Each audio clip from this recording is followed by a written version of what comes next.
Sebuah lukisan menjadikan dendam yang tak berkesudahan. Lukisan wanita bernama Muai terus menjadi teror hingga memakan banyak korban jiwa. Lin, gadis yang mengunjungi teman SMA-nya, mulai mendapat teror setelah menginap di rumah tempat lukisan itu tersimpan.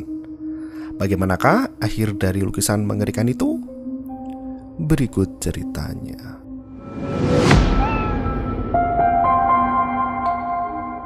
Kisah diawali dari bocil yang asik bermain di kebun belakang rumah. Deo Dani merupakan saudara kembar yang tinggal di sebuah rumah dalam perkebunan karet. Kala itu, Deo yang bersembunyi di balik air mancur menemukan sebuah cincin ada di sana. Ia sangat menyukai cincin itu hingga tiba-tiba Ni merebutnya. Ia berlari membawa masuk ke dalam rumah untuk ditunjukkan pada sang ayah. Deo meminta cincinnya kembali karena itu adalah temuannya. Sayangnya, keributan itu membuat Le Chang marah. Ia meminta kedua anaknya untuk masuk ke dalam kamar di lantai atas. Tak berselang lama setelah kedua anaknya masuk ke dalam kamar, terdengar suara senandung lirih dari lantai 2. Penasaran dengan suara itu, Le Chan naik ke lantai atas. Ia memandangi lukisan wanita mengerikan yang ada di sudut lorong. Di belakangnya muncul perempuan berbaju putih mendekat ke arah Le Chan. Ketika ia berbalik, Deo sudah ada di sana memberitahu jika ia mendengar suara dari luar. Mendengar anaknya yang ketakutan, Le Chan meminta Deo untuk kembali ke kamar dan jangan keluar apapun yang terjadi. Le Chan bergegas turun di mana kala itu langit sudah gelap. Pintu ruang depan bergerak dengan sendirinya di mana asap hitam mulai keluar dari bawah pintu. Dan film pun dimulai. Berganti bertahun-tahun setelahnya. Kala itu, Lin, petugas galeri lukisan, tengah memeriksa lukisan yang ada di sana. Bersama dengan seorang klien, Lin mencoba memahami makna yang terkandung di dalam lukisan itu. Tak berselang lama, ibu menelpon membicarakan tentang mimpinya. Ia memimpikan Hang, sahabat dari Lin, ketika masih tinggal bersama ketika SMA. Lin meminta ibunya untuk tidak terlalu memikirkan Hang dan ia akan berusaha mencari cara untuk menghubungi Hang kembali.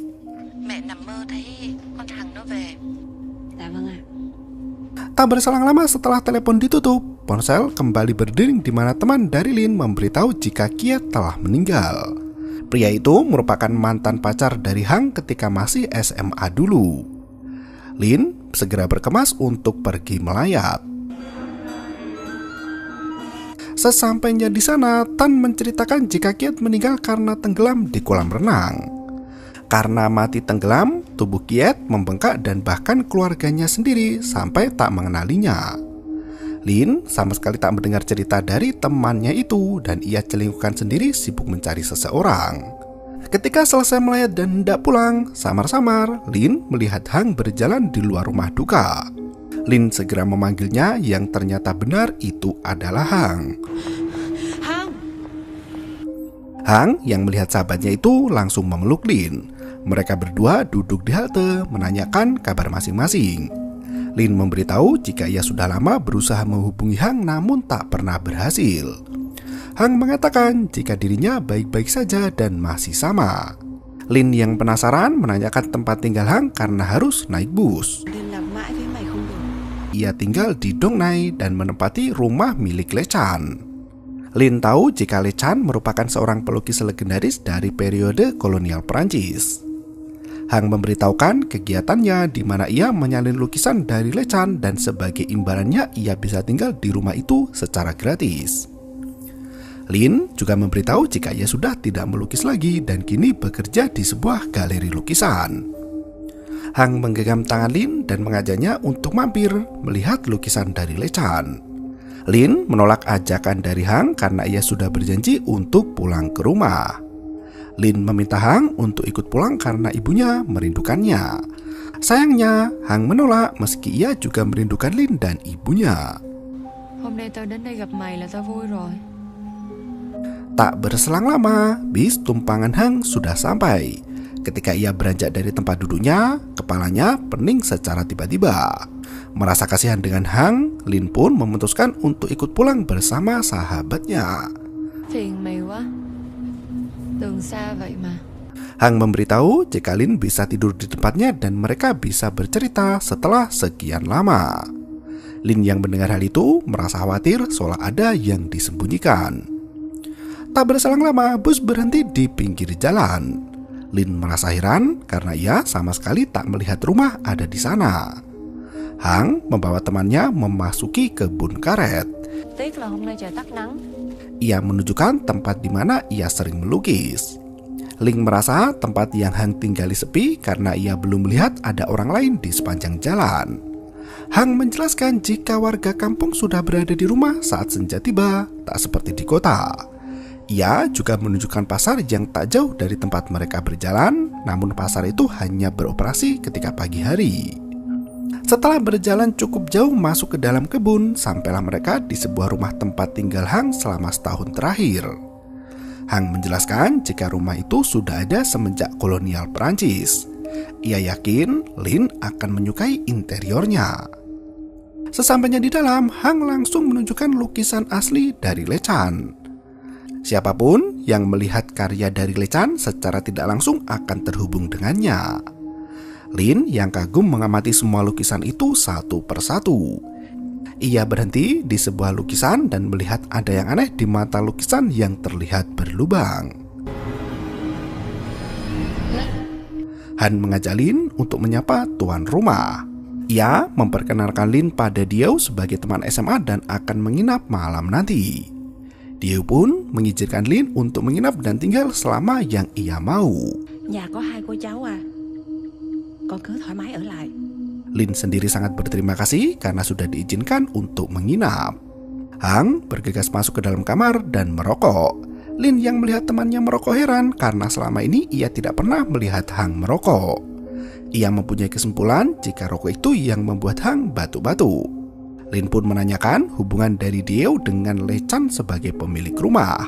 Hang tak begitu mengerti tentang hal itu, namun yang ia tahu jika Dieu merupakan kerabat jauh yang mewarisi tempat Le Chan. Ia menjelaskan jika tahun lalu hasil dari lukisannya dipamerkan hingga pada akhirnya Dieu menghubunginya untuk menyalin karya Le Chan. Ông chết rồi. Mà mày vẫn muốn xem tranh của ông đó thôi.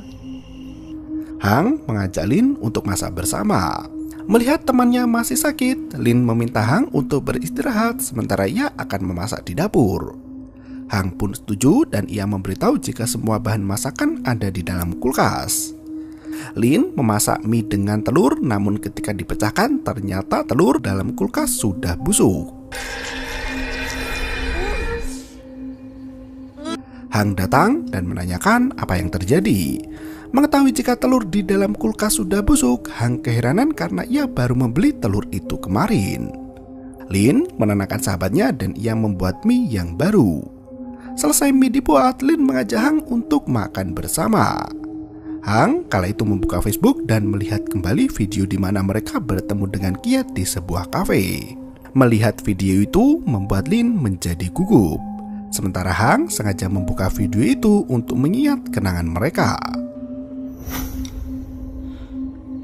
Baru memakan satu suap, Hang pamit untuk bergegas tidur. Lin teringat ketika suatu malam ia menemui Kiat sendiri tanpa sahabatnya. Mereka saling menggoda dan bercumbu rayu di belakang Hang.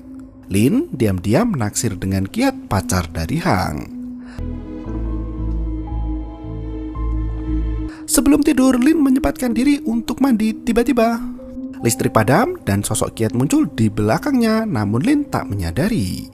Selesai mandi, ia bergegas masuk ke dalam kamar dan menanyakan apakah daerah tempat tinggal Hang sering mati listrik. Hang yang sibuk melukis tak menggubris pertanyaan dari Lin. Gadis itu pun membuka sebuah catatan yang terdapat sebuah gambar di sana. Ia bertanya pada Hang siapa sosok pria dalam buku catatan itu. Hang menjelaskan jika itu adalah Nguyen, teman dari Le Chan. Hang bertanya pada Lin apakah gadis itu tahu tentang legenda Moi. Sayangnya Lin sama sekali tak mengetahui tentang hal tersebut. Hang bercerita jika dulu Nguyen merupakan seorang pelukis miskin yang tampan dan berbakat. Ia bertemu dengan gadis desa yatim piatu yang bernama Moi yang kemudian melukis potretnya. Karena sering menghabiskan waktu berdua, mereka pun jatuh cinta satu sama lain. Nguyen membeli sepasang cincin untuk menyegel cinta mereka. Namun tak lama kemudian, Muay tahu jika Nguyen bertunangan dengan Hong, anak dari tuan tanah yang kaya raya. Hubungan dari Nguyen dan Muay pun kandas di mana Hong membawa beberapa orang untuk datang dan menyiksa Muay. Kakinya dipatahkan dan wajahnya disiram cairan asam hingga rusak. Muay yang kesakitan pun memilih untuk mengakhiri hidup di bulan Juli. Semenjak saat itu, Nguyen tinggal bersama Hong, namun dalam hatinya hanya ada Muay. Lin yang mendengar hal itu merasa kasihan pada mereka. Tiba-tiba, hidung Lin mengeluarkan darah. Darah itu menetes di buku catatan, namun ketika dilihat lagi, tetesan darah itu sudah menghilang. Lin kebingungan karena Hang menghilang dari hadapannya dan meninggalkannya seorang diri. Gadis itu pun mencari keberadaan dari sahabatnya dan keluar dari kamar. Sosok bayangan manusia membuatnya terkejut. Lin pergi keluar rumah sendirian untuk mencari Hang. Ia mengamati sosok yang berada di lantai 2 dengan berbaju putih hingga tiba-tiba sosok itu menjatuhkan diri. Lin sempat terkejut mengetahui hal itu. Ia berjalan perlahan mengecek apa yang terjadi, namun tak ada apapun di sana. Sosok tangan menangkap lengannya dan memaikakan cincin di jari Lin. Gadis itu terbangun dari mimpi buruk di mana temannya Hang kejang-kejang. Suhu tubuh Hang kala itu demam tinggi. Ia pun memutuskan untuk mencari obat di apotek pasar. Ia hanya menemukan toko herbal yang dijaga oleh nenek tua. Nenek itu memberikan obat herbal dan memberitahu cara memakainya. Ia bertanya di mana Lin tinggal karena sepertinya bukan warga lokal. Ketika hendak membayar, nenek itu mencengkram tangan Lin dan mengatakan untuk segera pergi dari sana dan jangan bangunkan Muay. Lin yang ketakutan pun bergegas untuk kembali. Sementara itu, Hang terlihat seperti kerasukan, merendam kepalanya di dalam wastafel sembari tersenyum mengerikan. Kuku jarinya terlepas dengan sendirinya, seolah jari jemari itu sudah membusuk. Sementara itu, Lin yang dalam perjalanan pulang melihat sosok seperti Muay menghentikan langkahnya. Hingga tiba-tiba Deu datang membuyarkan pandangan dari Lin. Deu bertanya dari mana Lin pergi pagi-pagi. Gadis itu memberitahu jika ia membeli obat demam untuk Hang. Deu memperingatkan jika seharusnya Lin tidak pergi sendirian karena bisa tersesat. Deu menanyakan bagaimana Lin bisa mengenal Hang. Lin memberitahu jika Hang adalah teman SMA-nya. Dua orang tua Hang sudah meninggal dan ibu Lin meminta Hang untuk tinggal bersama. Mereka berdua sama-sama menyukai seni lukis dan mengagumi lukisan Lechan. Lin memberitahu jika setelah mengunjungi rumah Lechan, ia baru mengetahui jika maestro itu mempunyai 2 orang anak. Còn tính cách thì trái ngược nhau hoàn toàn. Mereka pun bergegas pulang. Lin teringat ketika pertama kali Hang berkenalan dengan seorang laki-laki. Lin kala itu sangat senang sahabatnya mempunyai pacar. Obat yang sudah direbus pun sudah mendidih dan membuyarkan lamunannya. Ia bergegas pergi ke kamar dan meminta Hang untuk menghirup air rebusan itu. Lin menceritakan jika ibunya sangat menantikan Hang kembali. Bahkan lukisan yang mereka lukis ketika masih sekolah masih ada di dalam kamar. Ibu Lin berharap Hang bisa kembali pulang ke rumah yang dulu. Selesai menghirup obat herbal, Lin bergegas mengambil sup untuk dimakan. Lin bersiap untuk pulang dan beres-beres. Hang mempertanyakan tentang sesuatu yang ingin Lin bicarakan. Hang hendak mengajak Lin untuk menginap 1 malam lagi agar mereka bisa kembali dekat seperti dulu kala. Lin pun memikirkan tawaran itu hingga akhirnya ia pun setuju untuk menginap 1 malam lagi. Ketika mencuci piring, Lin mendengar suara dari bawah wastafel. Ia melihat sebuah lubang ada di sana. Ia memasukkan tangan dan meraih seutas tali. Ditariknya tali itu hingga tanpa diduga, ternyata tali tersebut untuk mengakhiri hidup. Lin terkejut dan melihat isi lubang itu yang ternyata dari belakang muncul sosok saudara dari Deu ketika masih kecil dulu. Lin bergegas naik ke lantai 2 dan masuk ke dalam kamar lukis. Ia melihat banyak lukisan yang tertutupi kain putih. Sebuah lukisan yang tertutup kain merah terbuka yang merupakan lukisan dari Moi. Lin mengamati setiap goresan hingga ia terkejut dengan cincin yang ada di dalam lukisan itu. Karena ketakutan, Lin bergegas untuk pergi, namun tiba-tiba pintu tertutup dengan sendirinya dan suasana berubah menjadi menyeramkan. Lin menangis ketakutan hingga ia terjatuh. Sosok Moi dengan kaki patah dan wajah mengerikan mendatangi Lin menyuruhnya untuk keluar dari rumah. Lin yang ketakutan bergegas menuju pintu dan meminta tolong hingga tiba-tiba.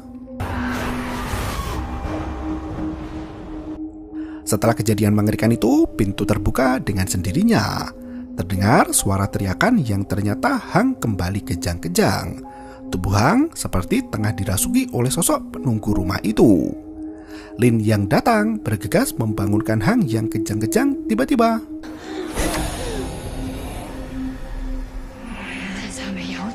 Lin meminta bantuan Dieu dan menanyakan apa yang terjadi pada temannya. Dieu yang masuk ke dalam kamar pun bergegas memijit kaki dari Hang hingga gadis itu memuntahkan cairan hitam kental. Muntahan itu berupa sebuah rambut panjang. Hang yang mulai sadar meminta Lin untuk segera lari. Dieu yang mengetahui hal itu meminta Lin untuk mengikutinya. Dieu membawa Lin masuk ke dalam kamar lukisan dan menanyakan apakah ia membuka kain penutup dari Moi. Dieu yang kesal memberitahu jika ia bertahun-tahun merawat ruang lukisan itu dan menutupi lukisan Moi untuk menahan kutukan yang mengerikan. Sembari kesal, Dieu menyalahkan Lin yang membuka dan membuat kutukan itu kembali muncul. Lin kebingungan dengan apa yang terjadi dan kutukan apa yang sebenarnya dibicarakan oleh Dieu dan bagaimana bisa hal itu menyakiti Hang. Dieu menjelaskan setiap tahun saat gerhana bulan purnama Juli, arwah Moi akan bangkit untuk meminta tumbal. Dieu meyakini jika roh Moi bersemayam di dalam lukisan itu dan kini merasuki tubuh Hang. Untuk menyembuhkan Hang hanya ada satu cara, yaitu mereka harus melakukan pengusiran setan pada Hang ketika bulan purnama besok malam. Lin heran dengan pengusiran setan dan ia bergegas turun ke lantai 1 dan menemui sahabatnya. Kala itu Hang sudah berdiri tengah melukis. Lin mengungkapkan jika ada yang aneh dengan rumah yang mereka tinggali dan mengajak untuk bergegas pergi. Hang justru menyuruh Lin untuk pergi sebelum semuanya terlambat. Tiba-tiba Hang kembali bertingkah aneh. Muncul sebuah luka di punggungnya. Hang mengatakan jika ada yang aneh dengan dirinya dan itu memakannya dari dalam. Tubuh Hang kerasukan arwah Moi dan mimpi buruk itu membangunkan Lin di pagi harinya. Ia bergegas mengambil baju di lemari hingga sebuah buku catatan jatuh di depannya. Lin membuka buku itu yang berisi sketsa beberapa wajah. Sebuah gambar orang sedang berciuman di halaman lain dan ada sosok dua pria dengan wajah yang mengerikan. Di halaman lain terdapat gambar Kiet yang sudah mati. Lin teringat perkataan temannya tentang kondisi dari Kiet yang ditemukan meninggal dengan tubuh yang bengkak karena terendam air dan wajahnya rusak. Lin segera menutup buku itu dan bergegas pergi. Ia menemui Hang yang tengah berada di kebun tengah melukis pepohonan. Ia mengajak Hang untuk pergi ke kota dan kembali ke rumah bersamanya. Hang tak mau pergi sebelum Lin mengutarakan apa yang sebenarnya terjadi. Sebelum itu, ia tak akan pergi dari rumah Lechan. Hang mendesak Lin untuk berbicara tentang hubungannya dengan Kiet. Lin pun akhirnya mengakui jika ia sebenarnya bermadu kasih dengan Kiet setelah pria itu menjadi pacar dari Hang. Kala itu, Hang menunjukkan pacarnya pada Lin. Namun gadis itu terlihat tak senang, seolah ingin merebut Kiet dari Hang. Hingga suatu hari, Hang memergoki temannya sedang bersama pacarnya bercinta di kolam renang. Ia yang melihat kejadian itu bergegas pergi. Malam harinya, Hang pulang larut seolah ia tak tahu apa yang terjadi. Lin sendiri merasa tak bersalah setelah bercinta dengan pacar dari temannya. Ia bahkan tak mengaku dan berpura-pura jika tak pernah bertemu dengan Kiet lagi. Hang menahan amarahnya karena temannya berpura-pura tak bersalah.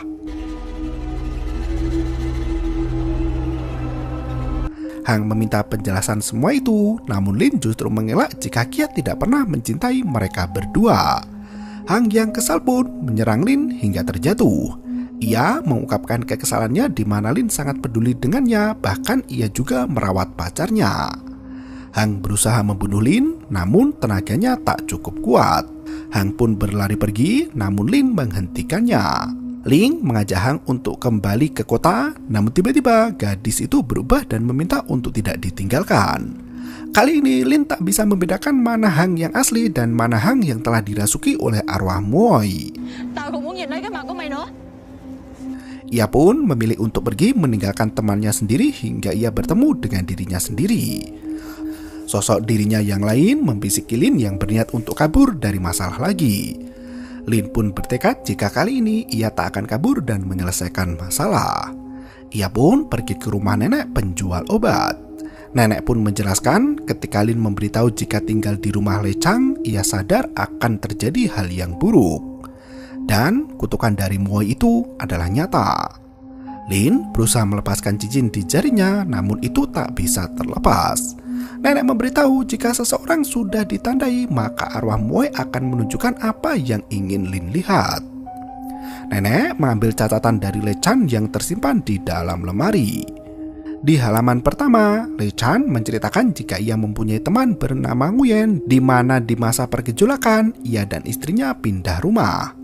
Keluarga Hong yang merupakan pengusaha kebun karet membuat rumah yang bagus dekat dengan perkebunan dan tinggal di sana. Lechan menjelaskan setiap kali ia bertemu dengan Nguyen, pria itu selalu bercerita tentang cinta rahasianya untuk Muoi. Lechan yang mengetahui perasaan itu memberikan kamar lukisan untuk Nguyen agar pria itu bisa melukiskan cinta rahasianya Muoi. Hingga suatu hari Nguyen memberitahu jika Muoi telah kembali. Mendengar hal itu membuat Lechan khawatir dengan kondisi kejiwaan dari temannya.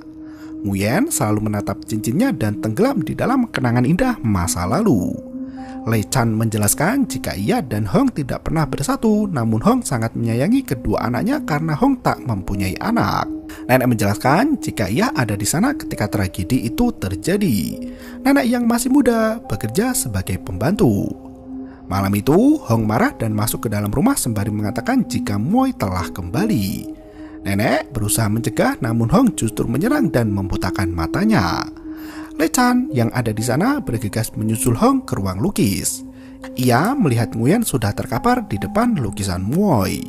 Lechan sendiri tak tega untuk menghancurkan lukisan terakhir dari temannya. Nenek menjelaskan jika lukisan itu sudah menyebabkan terlalu banyak tragedi. Lin teringat dengan beberapa kejadian yang memintanya untuk pergi. Lin kini kebingungan kenapa Muoi ingin ia pergi meninggalkan rumah itu. Lin pun bertekad untuk menyelamatkan temannya. Nenek memberitahu Lin jika semua sudah terlambat dan lebih baik jika Lin menyelamatkan diri sendiri. Lin menjelaskan jika temannya tak mempunyai siapa-siapa lagi selain dirinya. Lin harus mencari cara lain untuk menghancurkan kutukan Muoi. Ia pun bergegas pergi dan sampai di rumah di mana Hang sudah memakai baju putih dan diikat di dalam lingkaran ritual. Hang yang kesetanan masih menyalahkan Lin yang telah mencuri pacarnya hingga ia berakhir diantah-berantah. Gadis itu terus menyalahkan Lin atas semua yang terjadi padanya. Dieu meminta Lin untuk tidak ragu-ragu kali ini. Ia menggores tangan Lin dan mulai melakukan ritual hingga Muoi yang ada di tubuh Hang mulai memberontak. Angin bertiup kencang dan memadamkan lilin yang ada di sana.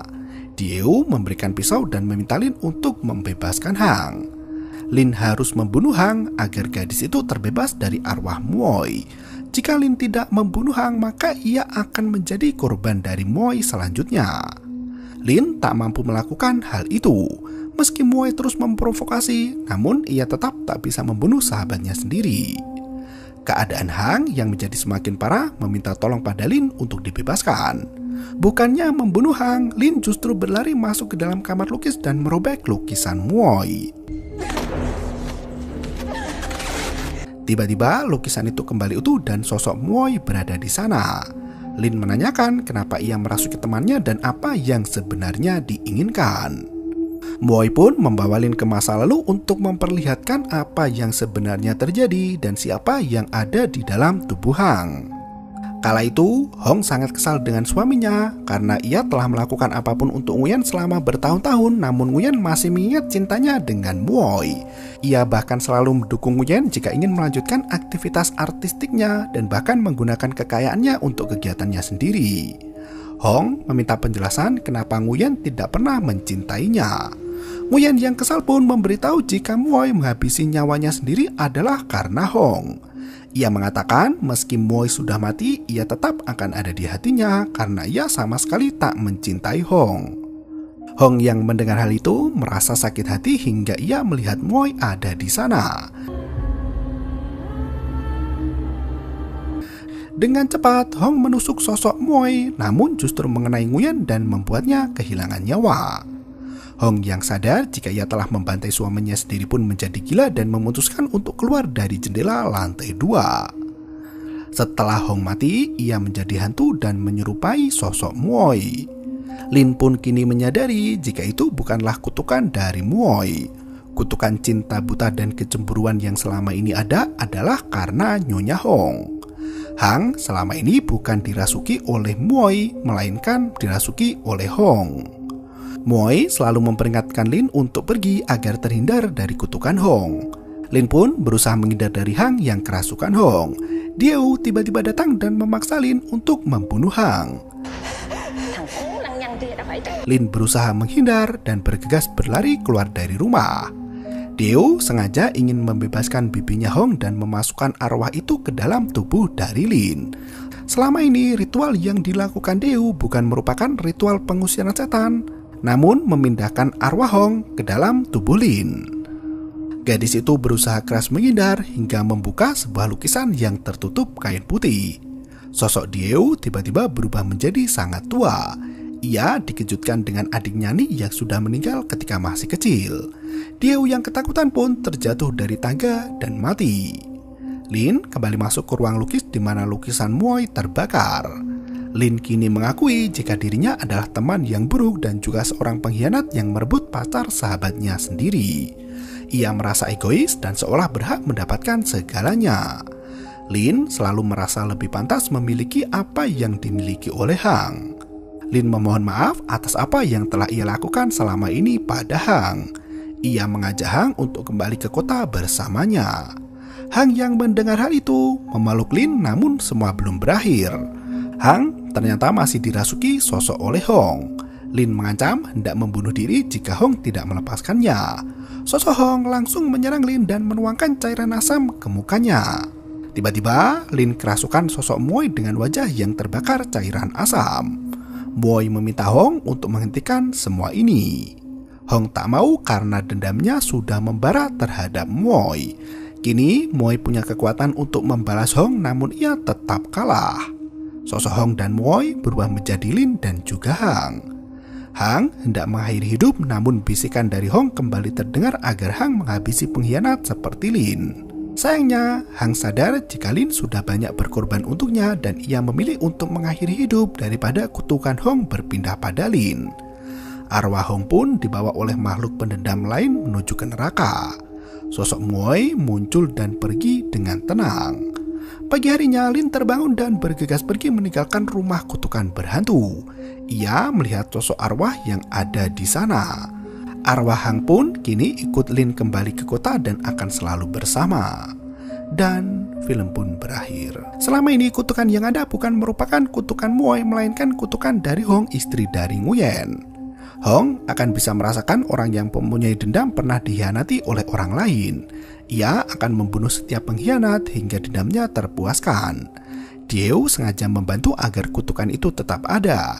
Ia sudah tahu jika kutukan berasal dari bibinya, yaitu bibi Hong, dan bukan berasal dari Muoy. Terima kasih dan sampai jumpa. Yo, bermau itu ketarep.